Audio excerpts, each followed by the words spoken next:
which for short, for all intents and purposes, is an autonomous drone network for personal and public safety. So one of our main mission is decentralizing and democratizing personal and public safety for citizens and enterprises everywhere. One of the two big things that we're really going to upend in the industry are two broken models and two broken systems that I'm sure you guys will appreciate and probably agree with. Those two things are 911 and Amber Alerts, right?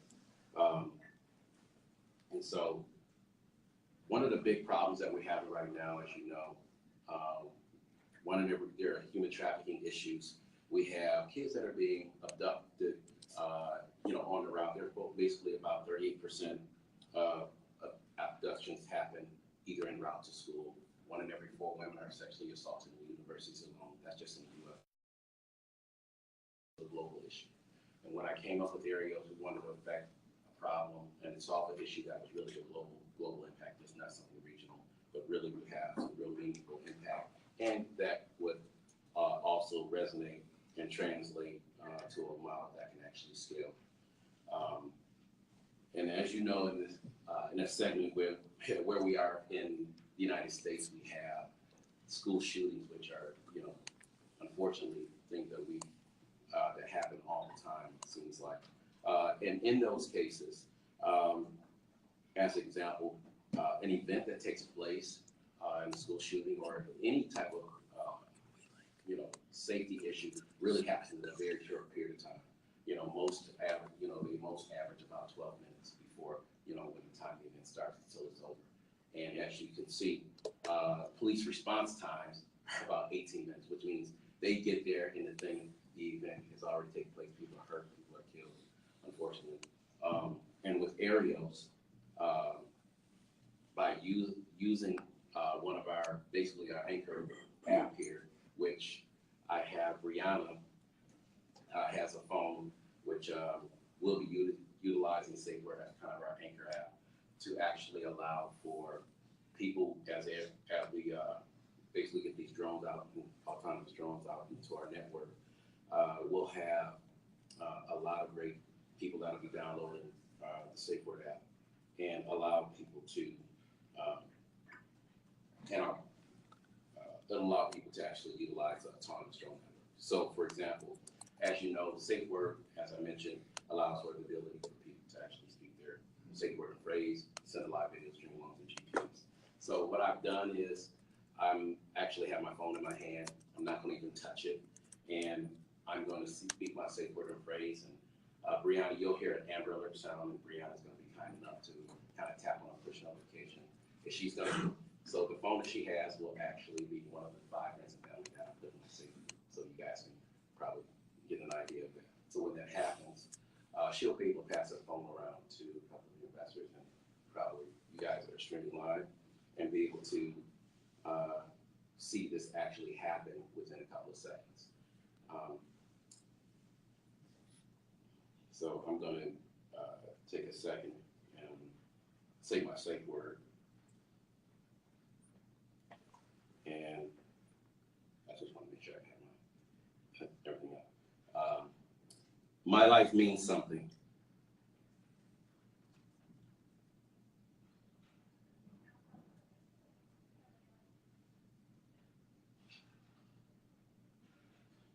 My life means something. We wouldn't want to have to say it twice, right? There we go.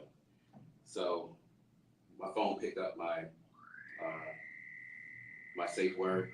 You hear the Amber Alert. She's one of my friends and family in my safety group, and she'll pull it on the screen, and she'll just tap on that push notification, and you guys can pass it around and see while I'm still talking, and I'll be proud of hear. So along what you actually be seeing is discreetly, I was able to speak my safe word. I could have said unicorns on Dorito or whatever that may be.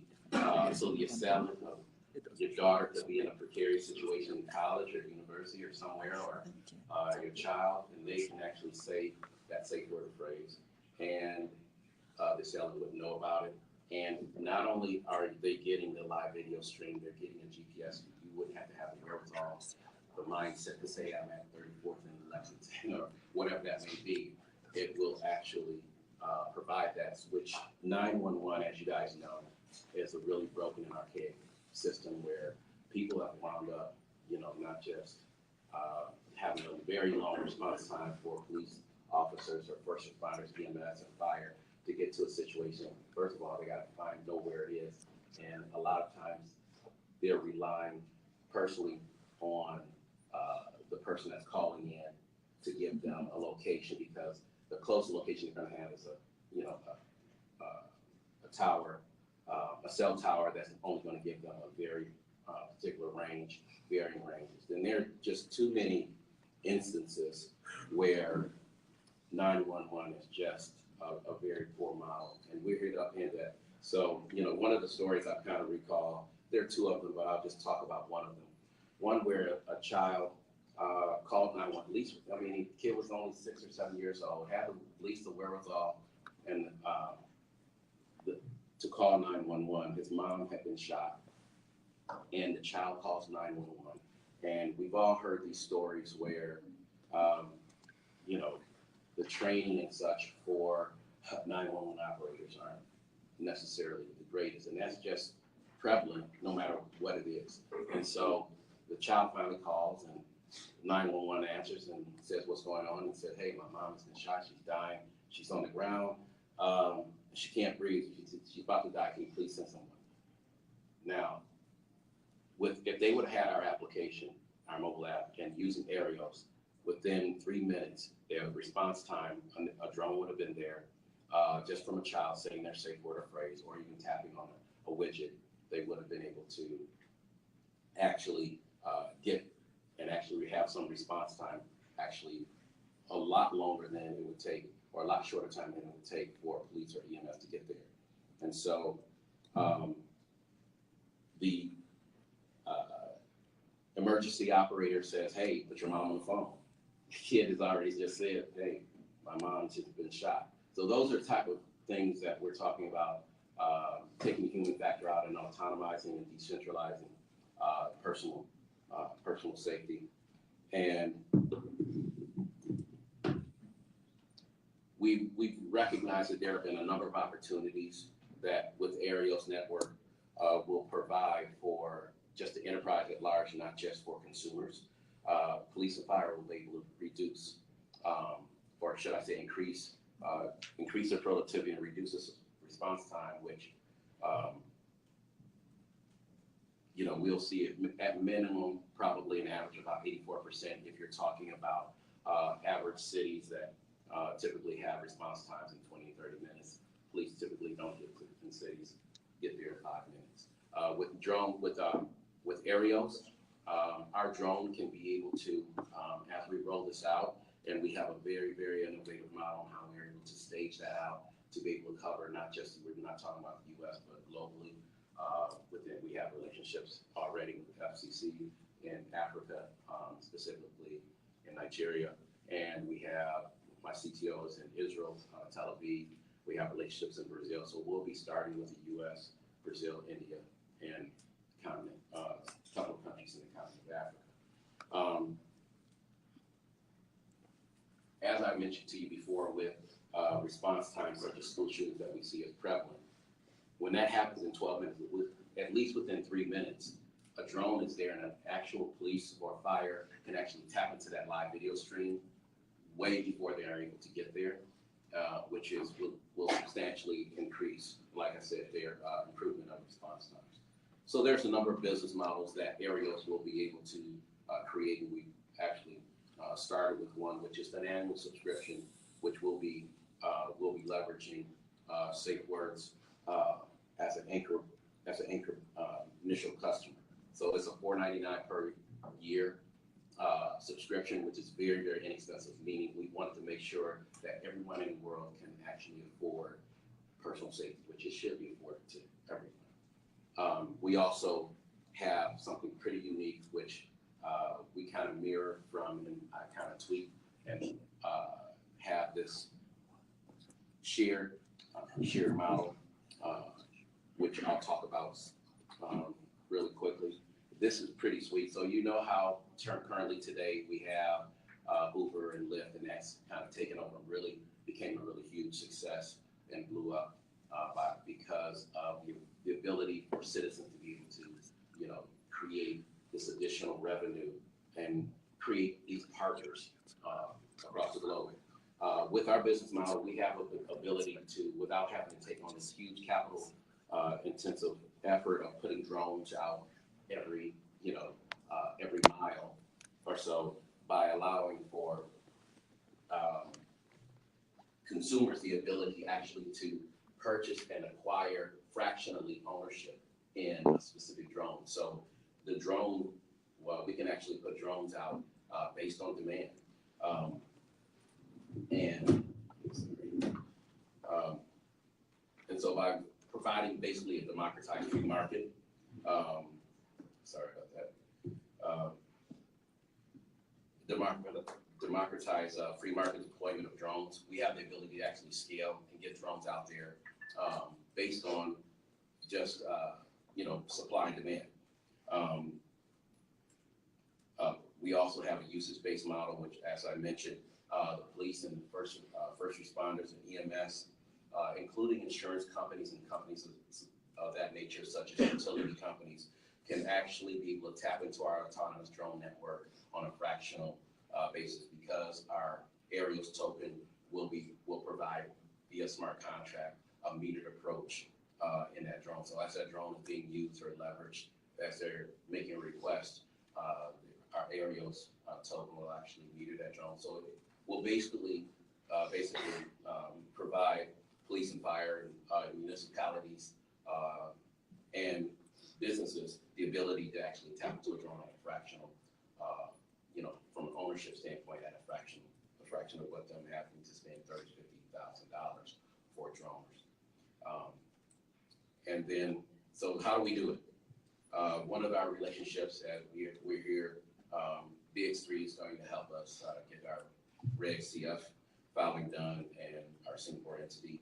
And we're going to then roll out SafeWord in the next 30 to 45 days. We already have, actually, as you see, an app that actually works. So SafeWord will actually be one of the first customers leveraging or taking advantage of a relationship that will be kind of perpetual.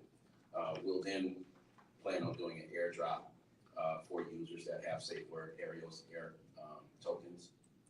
And then we're able to implement this free market drone deployment.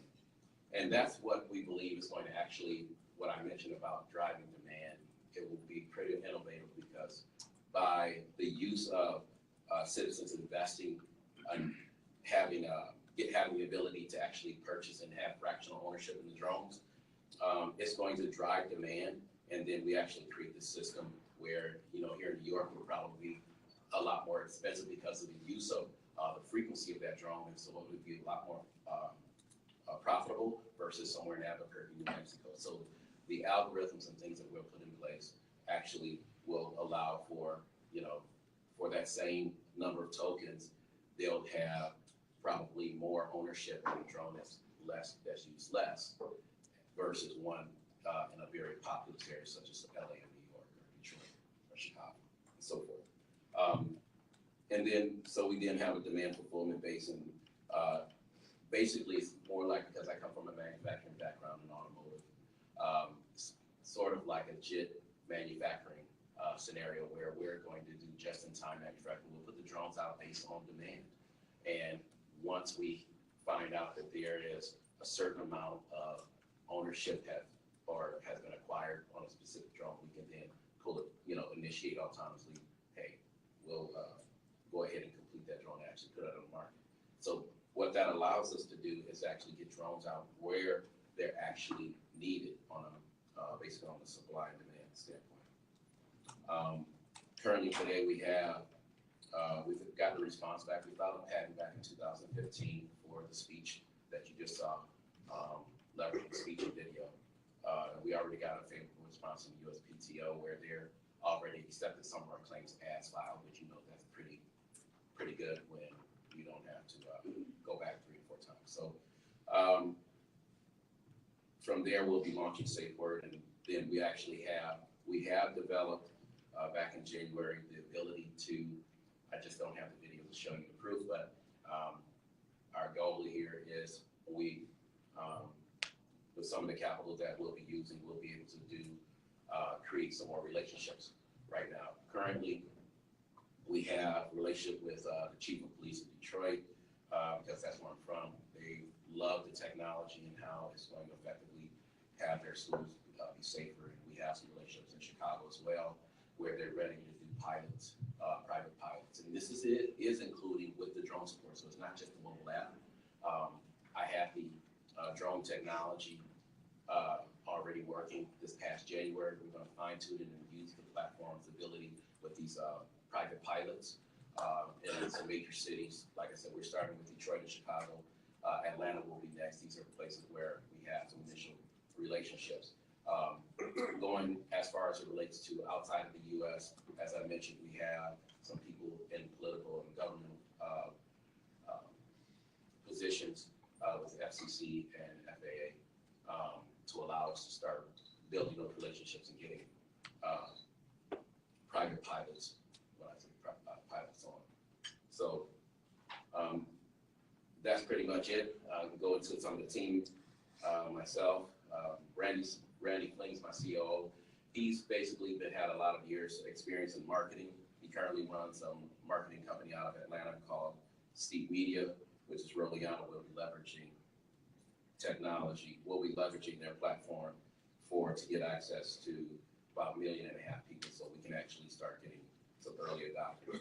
My CTO is out of Israel, Hernan Arbor. He's a great guy. He's basically my EOS blockchain developer who is pretty awesome. And we have a distributed team. I have some guys that actually have a huge following on Facebook that deal with crypto. They're really big in the space, so we believe on the marketing standpoint and creating community. We have some great opportunity to reach out there. We have part of our extended team was a gentleman that runs BX3 out of Brazil, out of Sao Paulo. He's also part of our extended team. That's it. Is there any questions? We also recognize Kyle. He's one of our advisors as well. And that's it, gentlemen, ladies. Are there any questions? I have a few. Yes. Yes. I think it's a really great concept. I just, when you were kind of going through it all, I had a few, potential issues I wanted to list off and maybe get a response to. Sure. I'm curious in the scenarios. Okay. So, but I'll just list them off and you can kind of go. False positive phrases, false alarms in general, battery drain in the background of the app is constantly monitoring what you're going to say. Yes. Effectiveness of drones in moment-sensitive issues, especially if you had a hostage situation, a sexual assault, things like that. I mean, the drone shows up while I'm being shot at, but it's not the cop itself.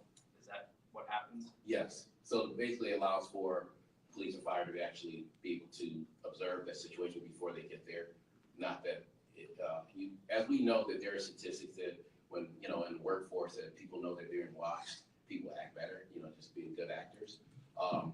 If an assailant knows, and I believe too, like I said, some of the, and I'll address, I think some of those points I know exactly, I'll try to name off, try to hit all of those and delineate each one of those. You mentioned, let's start with false safe word. So if you have a very easy safe word, something that you'll say in a normal conversation, yes, it's going to send off a false alarm. Do you have the ability to stop it before that triggers?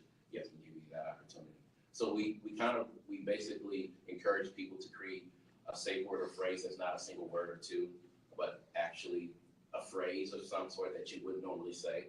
You can say purple pineapple, or, green tomato. I don't know, but we kept that down so the majority, like 99% of your safe word, you'll be the only person saying it. So we really kept that down, but so as it relates to those false positives or false alarms, we can manage that, but it's purely going to be up to the individual. We give them the ability to create that safe word phrase. And it's tailored to the individual's voice, not anyone saying that particular phrase. So if I'm watching a violent TV show like Walking Dead or something, and again, I want to live, or as you said, someone says something like that, I don't all of a sudden have 5 Amber Alerts going out because I'm in a movie or something. You're absolutely right. And I had mine set for, and actually you guys spoke about, there's a few attorneys in house. We actually have an additional feature where, you have two, you're gonna actually have more than one safe word phrase. So my second one was, I need a lawyer.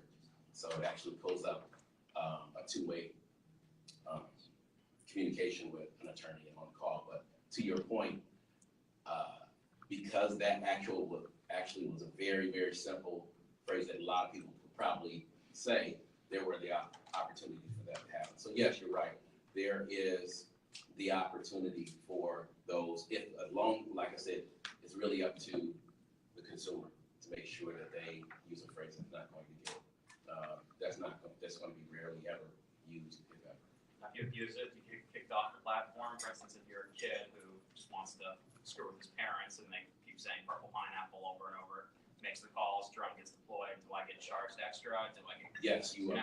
So there's a cost, and so they would be motivated not to, because with the Aireos tokens on the blockchain, we're going to airdrop only a certain number, 3 or 4 that may give them one good use. And so yes, they pay for it. So it's not free for them. And then first of all, they do have to have drone deployed enabled. So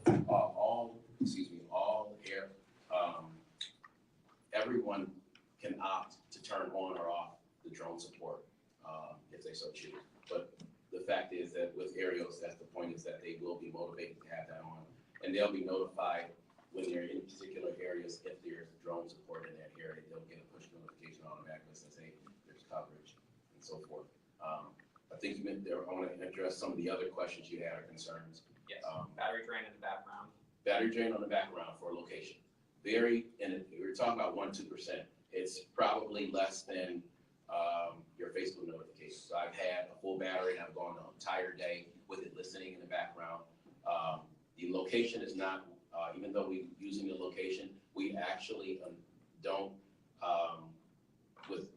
having location on, the actual battery does drain more, but the beauty is we basically devised a way so that the location is not turned on until after you say your safe word. So the moment you say your safe word, then we trigger that. So that keeps the battery life a lot longer.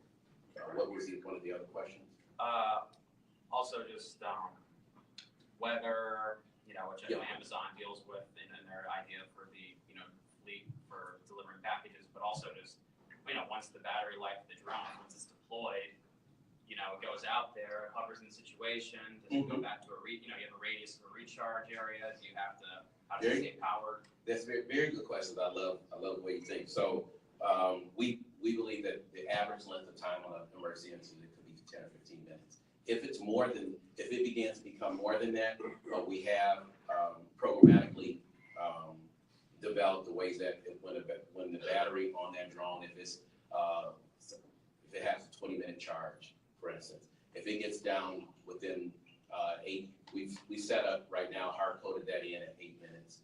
So when it gets down to 8 minutes left, it actually will fire from the next drone, come out, and the other one goes back home automatically to base and gets down and goes back to charging as it relates to that. We believe that, an incident such as school shootings and any emergency event, there's not a 30-minute or 20-minute emergency that takes that long. Pretty much you got 5, 10, 15 minutes when that situation is taking place that people, where you can actually make a difference. In terms of liability, do you think if someone's getting sexually assaulted and that drone's now hovering and they're now literally watching it happen, do you think there's any liability in terms of not acting in a way like that? Are we going to have the operator ram the person with the drone, or are they supposed to just sit there, or No, good question. So we have a couple of legals and legal counsel that went over that.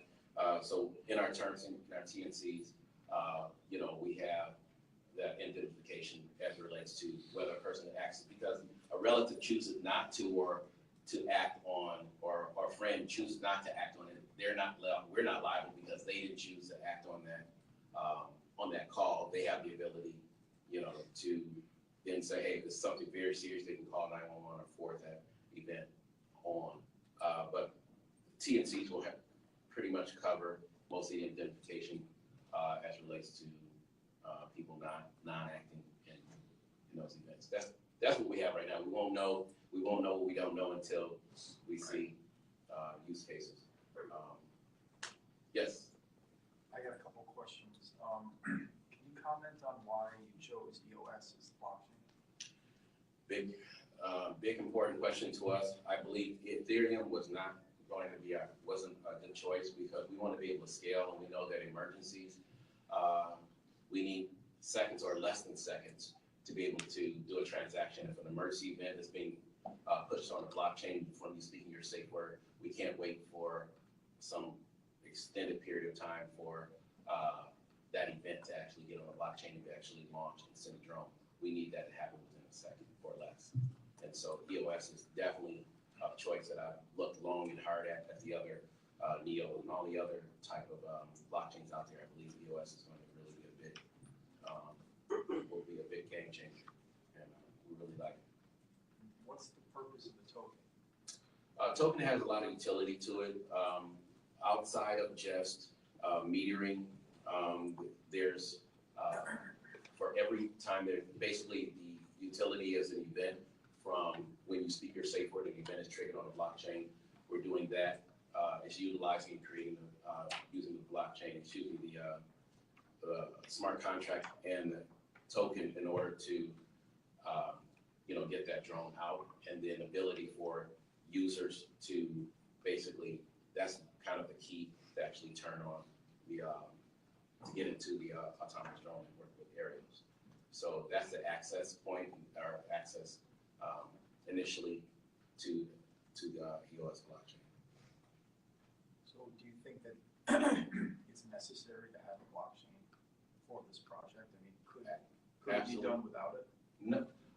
Yes, it can, but I believe that what will be really problematic is security. We don't want people to be hacking into a drone because it's on HTTP, even if we have HTTPS, or the ability of, things that are happening right now with credit cards, and people are getting exposed and getting those things hacked.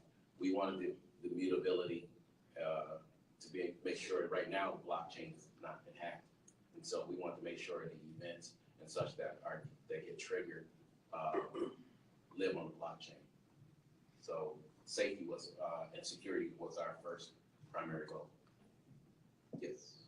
So the model is for B2C, like the public can have access to this, like the university students. Yeah. But I was thinking when you first presented it would be a great resource for emergency personnel themselves. So is that something you're looking at too, to sell more of an enterprise to like an to the private ambulatory service? Yes. So they can know where their personnel are and they'll pay, rather than $4.99, there's an enterprise model for that? Absolutely correct. So they'll be paying fractionally based on, that drone being out on that mission. If they're and real time, that's also part of the reason for the token, is because it will be triggered when that drone is triggered. When it's on that mission, if it's 5 minutes and 32 seconds, we're actually, that ambulance service have purchased tokens, and we're basically in real time after that mission is over, has calculated, that's been 12 minutes and 32 seconds, that mission's been out. We're able to extract that from the token, using our tokens, and that gets deducted from their account. And so absolutely, we believe the enterprise model is going to be as successful, if not more, on, you're talking about insurance companies, whether it's State Farm or for property damages, a fire, a house on fire. How many accidents happen, every single day? These are a lot of opportunities for, insurance companies and the like, enterprise companies, utility companies to tap into and utilize the drone to lower their costs. Yes. So when the user triggers the safe word, Yes. is there a way to notify, your parents and whatnot, and the police department?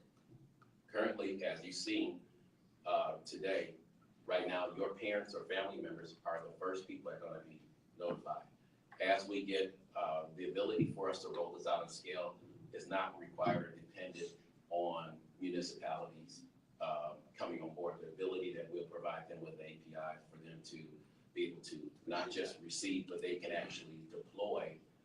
If somebody calls and says, hey, there's an issue, they can just tap a deploy button and send a drone out to using our network to that incident while they have, EMS or fire en route.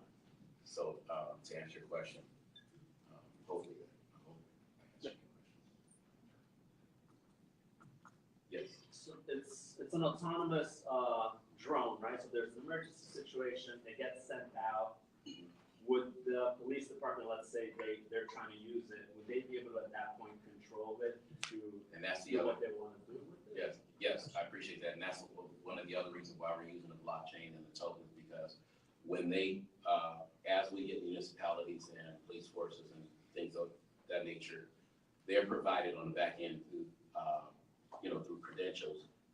That token gives them secure, no one just can tap into that drone. So not only are they able to tap into that live video stream, they actually get temporary control only during that mission, where they're able to do some manual controlling of the drone, where they can, move it up and down, left and right, only during that mission. But once that mission's over, and because all of that's, from the unique idea of the drones, the mission, all of that's saved in the blockchain and the EOS blockchain. No one can get access to it unless they have that token as well to be able to give them access to that. So, yes, sir. Okay, so the drones, like, so we're, all the drones, they're gonna be everywhere, right? So like, will my kids have a drone and they can stake it, kind of, like, so when they're not using it, they put it into ready mode to be called out by you? Wow, you guys are super smart.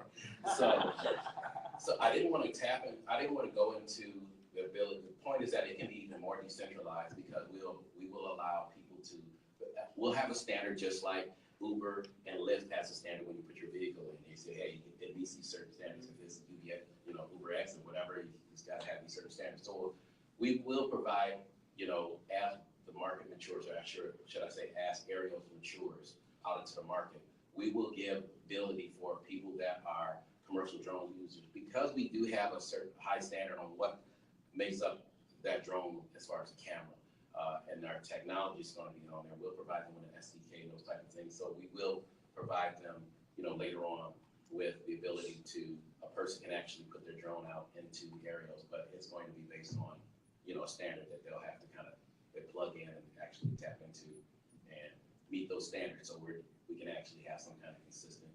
Okay, but in lieu of that, where are the drones coming from? You're creating them. Yes, the Well, drones who are are being you giving situated, yes, good point. Drones are being situated elementary schools, high schools, and typically on highways where, just like you have a billboard and they're utilizing those billboard poles to put cell phone towers and things of that attaching. We easily can have, it's already going to be in a secure box and facility, a box that actually will unlock absolutely when the drone gets activated. That's a lot of upfront. That's a lot of upfront costs, right? Well, Or are they paying for it? All those places paying for it? Well, that's what I said, with the fractional ownership and the ability for this free market ownership, where individual says, hey, what's going to drive the ability for drones to get out into the market even faster is that, hey, you're here in Greenwood, Connecticut. We give you a map that says, hey, there's, based on the population, there's the ability to have 300 drones or 200 drones in this area. And even if we don't have any yet, you have the ability to say, oh, wow, I'd like to have first take at that. You can say, I want to have 2 drones that I can have 20% ownership on, or 15%, or 10%.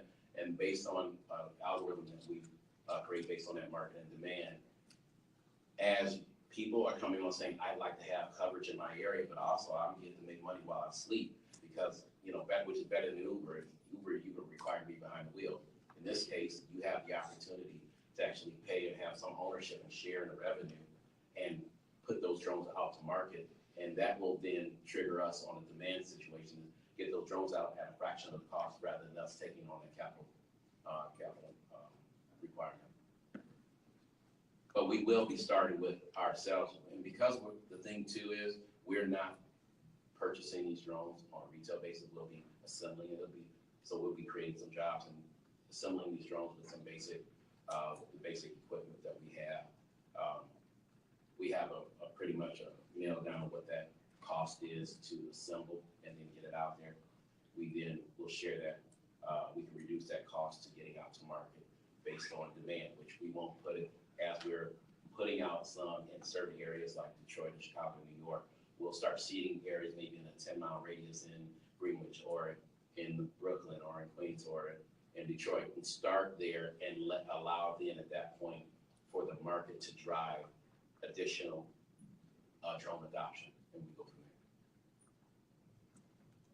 But we keep the costs on capital equipment so that we won't require to have to do billions. We can really start this and scale this based on supply and demand.